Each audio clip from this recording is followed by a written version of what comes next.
So you said, so earlier back, we were on the topic of worrying. So did you worry when you first started your career and you entered into your first controversial topic, that like the first thing that made you controversial? Were you worried then? I mean, because I always had this orientation, and that has come definitely from my reading more than anything else.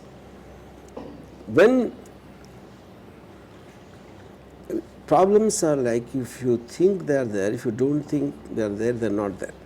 You know, more simply put up, if like I said, if I get into the option, what is options I can do, if you get into that mode of thinking, everything is a solution. Like for example, I tell you, I was in my Bombay apartment in 2006-7, something like that.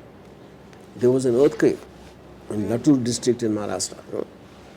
So I live in a duplex apartment, and I was just in the bed, I mean sleeping, and I suddenly felt a shaking. And when I woke up, I saw the things moving, you know, in my apartment, and I realized it was an earthquake. You know, now I don't know in how long I would think to take a call. The way it was doing, I was very sure that the building is going to collapse. That's what I thought. Okay.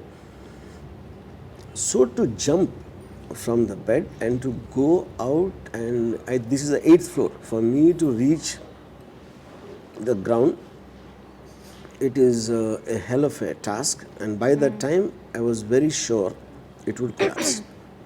So I didn't want to make the attempt to escape, and I just sat calm, and I wanted to listen to the sound of the building when it breaks.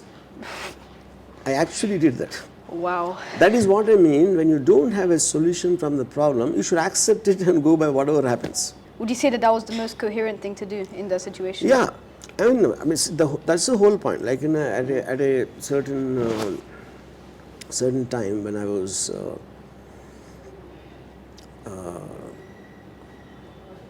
I live, like I said, I live in this duplex tower. Okay, usually when I come out, my boy who works with me, he calls the driver and says, "Sir is coming down. Keep the car ready." Now the car is at the back of the building. Okay, and now he drives it around the building and comes to the portico. So meanwhile, I come from the lift. Okay, now when I came here, there was a right gate and there was a left gate to the building. Okay, when I stood there, my car still didn't come. I noticed a van which was just outside the grill, you know, of the compound, and there were the 4 people sitting in the van, and they're looking at me. And they slowly started backing towards the right gate, which is what people use, you know, in the building.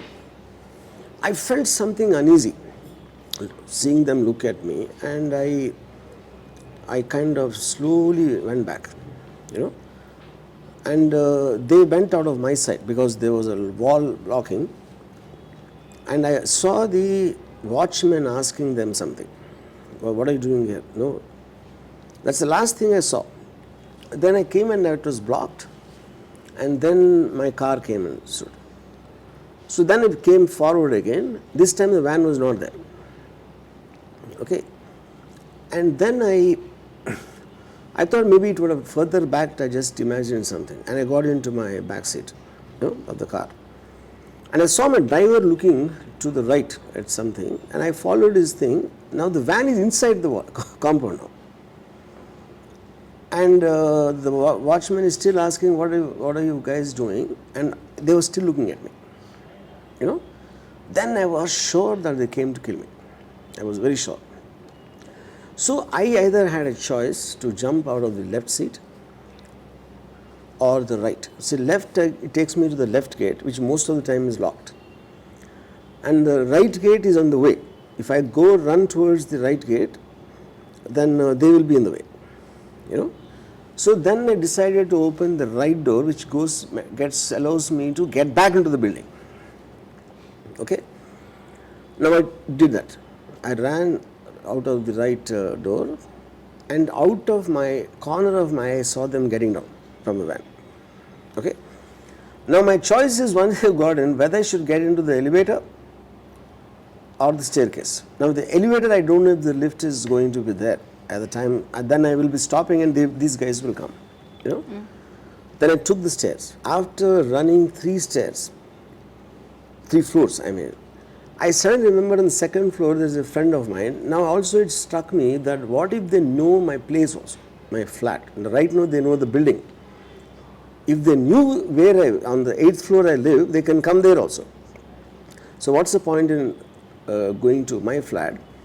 So I thought of coming back to the 2nd floor. Then it struck me, what if they saw me going up the stairs and they were actually following me up the stairs? Then I will run into them. So that is not a good idea. Then I continued running till the 6th floor. And on the 6th floor, I just pressed the lift. And it came, it was empty. Then I went to the 10th floor, crossing my thing. After 10 to the 10th floor, there was an apartment and I knocked on the door. And they opened and they were surprised to see me. They recognized me from my whatever. And I closed the door. Okay. Now I was sure I was safe, because even if they came to the floor, they won't be able to imagine I am on the 10th floor. And they won't have the time to research the whole building. That can't happen, you know. Then I called, I wanted to take my phone, and my phone I forgot in the car. You know. So I asked them, I need to make a call urgently. So now I know so many people, I know the top police officers of the city, but I don't have a single number. Now what will I do with the phone without any contact? Then I told that guy, I think some people came to kill me, so I need to contact the police. So then he said, let's call the control room, you know. And then I said, meanwhile, you just first call my driver. Do you have a driver? I asked him. Yes, you call him and ask him if my driver is there. Then his driver came. He said the RGV's driver is there. So he said he's right next to me. Then I asked him to give it to him. So after he gave it, I said, so what was that? This whole thing was happening in Hindi. He said, sir, they came to repair the lift repairman. And I said, why were they looking at me? I said, no, they recognized you. That's it. Now here, if you break up this entire thing, what fascinated me is I was rapidly thinking at such a fast pace, the right door, left door, lift or stairs, to come back to 2nd floor, to go to 6th and then to 10th. That is, and I'm only thinking, I didn't have any fear or tension at all, because I know it is a situation where what best I can do. I was continuously logically thinking about what are the options, you know. A natural fear will be just like an animal is running to save its life. So this is something I cultivated over a period of time. I can't say years, but definitely my reading of both fiction and non-fiction, of multiple scenarios imagining in my life. So the whole thing looked like a film to me, as if I am distanced from it and it is happening to somebody else. I hope this answered your question. In terms of dealing with the situation, you just have to keep thinking of options, how to come out of it. Yeah. Yeah. So you said that you were undergoing an earthquake. Yeah. So would you rather have endured the pain of jumping from the 8th floor onto the floor? Because you can do that and still survive. Yes, because suppose if I know the situation of available to me, the best was the jumping, I would do that. Or okay, so instead of doing that, would you rather have the building cave into you and still survive and be hospitalized for months and months, maybe even years? Would you rather endure the pain of not being able to move ever again? Yeah, no, that's no way. I mean, if I know I'm going to come out of it, if I think or if I believe that, my action would be very different. There's no way I'll come out of it, my action will be different. Yeah. So wait, so what actually happened? Did the earthquake just pass by and then nothing happened afterwards? The earthquake? Yeah. It stopped. Oh, okay then. Yeah. Oh, at least the building was okay. Yeah, I basically was convinced at that time that it's going to fall, which is the reason I sat. You know.